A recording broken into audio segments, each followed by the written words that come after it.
What's up, everybody? Welcome to Podcast Now. I'm Alex, and in this video, I want to put together a short video just to talk about, it seems like the length of Metaphor ReFantazio has been discussed, and I just kind of want to throw it out there, let you guys know if you didn't know, and just talk about it briefly. So, comes from Atlas's director, and he says that Metaphor ReFantazio will be just as long as Persona 5. So, it's technically not like an actual time, like he's not saying, oh, it's 100 hours, 120 hours. Now, here's the thing.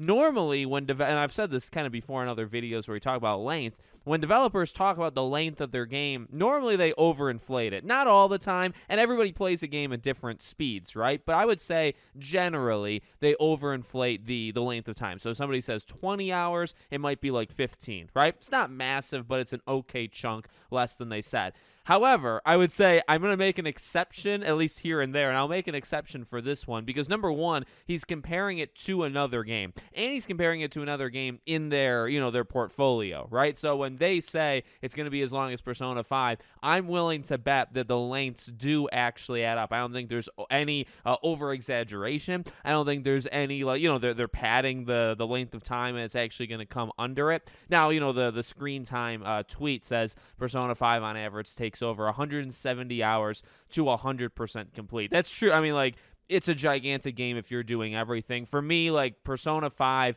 I think took 95. I definitely crossed 90. I don't think I got to 100, but I got close. So I think it took me 95. And again, it's something I just want to kind of talk about because I've mentioned in the past, Metaphor is that big game for me, right? I'm actually very excited for Dragon Age, and I know that, it's a very divisive type game, but, I'm not expecting that to be 100 hours. I think if you do everything in Dragon Age the Veilguard, it's going to get up there, but I'm expecting that game to be, 20, 30, so hours long. If I'm going into the fall, which I mean we're in right now, right? And I'm expecting one game to kind of just take a month to beat.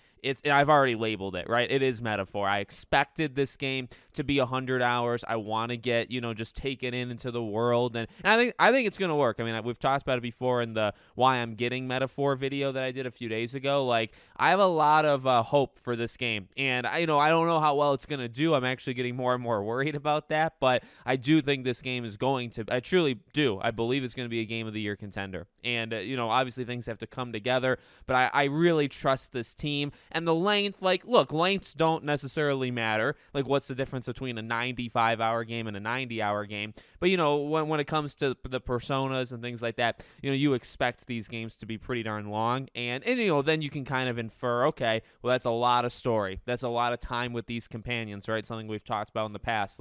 That's where this game can truly shine, I think. Well, obviously the gameplay and everything else in it. So there you go. If you weren't expecting it to be like Persona 5, then now you know. If you weren't expecting it to take, 100 hours and to take up a month, again, now you know. So let me know what you guys think in the comments. Make sure, as always, you're subscribed to the channel, bell icon turned on, and I hope to see you all on the next one.